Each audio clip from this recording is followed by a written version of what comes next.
berhadapan dengan Letnan Jenderal Bibit Waluyo, Komandan Kostrad, berhadapan dengan Ketua Garnisonnya Mayor Jenderal TB Hasanuddin, berhadapan dengan Kapoldanya Sofyan Yakub. Tiba-tiba hanya karena disuntik insulin,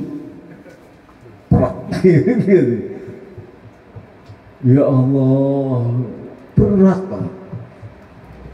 Tetapi ketika saya di Hitan dulu,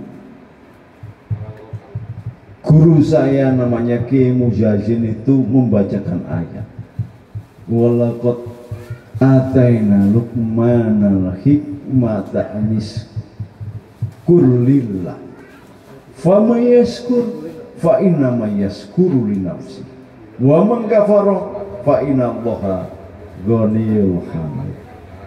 Bapak saya Husin pada itu, Mas Kiai Husin, tolong diberi pesan. Nanti makanya Mas Khairul harus hafal ini karena harus dibacakan kepada anaknya. Jadi tidak enak-enakan undang abai terus ngomong gitu, nggak bisa. Ini harus pesan dari orang tua langsung ini. Ya, karena apa? Intinya itu supaya kita menjaga anak keturunan kita dari perbuatan kemusyrikan. Ini dasarnya.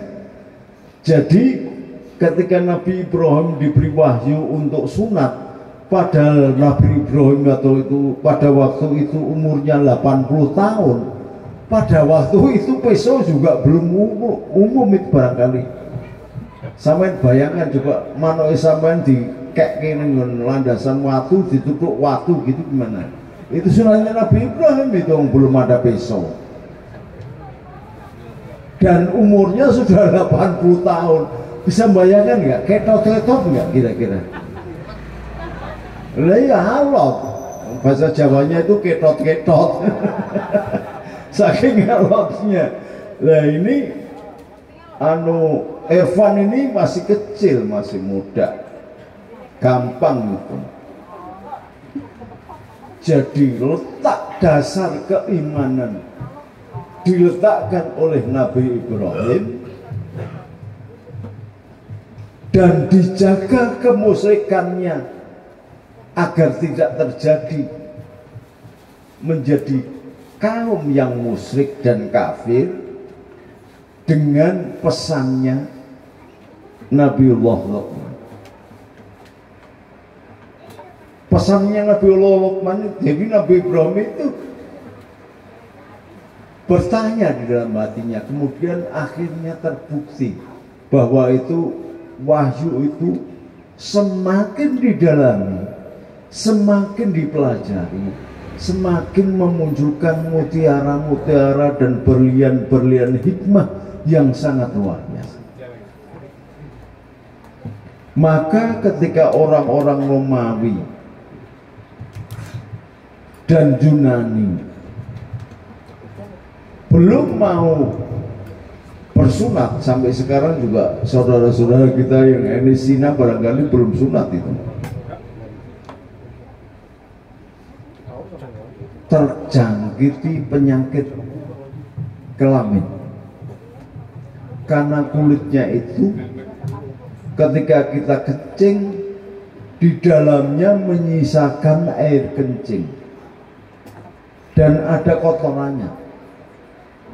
Kalau ini tidak dibersihkan, sangat subur menjadi hospes. Hospes itu bukan hostes, hospes itu perantara terjangkitnya penyakit. Dan pada waktu itu syariat belum begitu kuat, pelacuran ada di mana-mana. Maka banyak tokoh-tokoh dunia, tokoh-tokoh sejarah kemudian terjangkiti penyakit kelamin. Nabi Ibrahim menjaga keimanan itu dengan kesehatan jiwa dan kesehatan badan. Bagaimana bisa sehat jiwanya kalau badannya tidak sehat? Kayak saya gini kena stroke ini. Sing biasa nih guyang guyu. Kalau manggil santri itu kan rata-rata dablek. Kalau dipanggil kan susah. Kamarnya itu malah kalau sampai sekali-sekali lah datang ke pesantren, masuk ke kamar, baunya kayak tahanan sel polsek. Dibikin kan bagus-bagus, pakai keramik yang mahal-mahal. Keramiknya aja disumbang oleh Kepala Bais, Letnan Jenderal Rubianto. Keramik dasarnya disumbang oleh Mas Muldoko pada waktu itu KSP. Bagus-bagus, kamarnya bagus-bagus, catnya kamar bagus-bagus. Begitu kemasukan santri itu sama kandang tikus hampir sama. Ada santri saya namanya Nur itu tidur dilewati werok aja nggak bangun, karena tikusnya itu ya nggak takut, weroknya nggak takut, karena baunya badannya sama baunya kamar persis sama werok, jadi dianggap temennya aja gitu.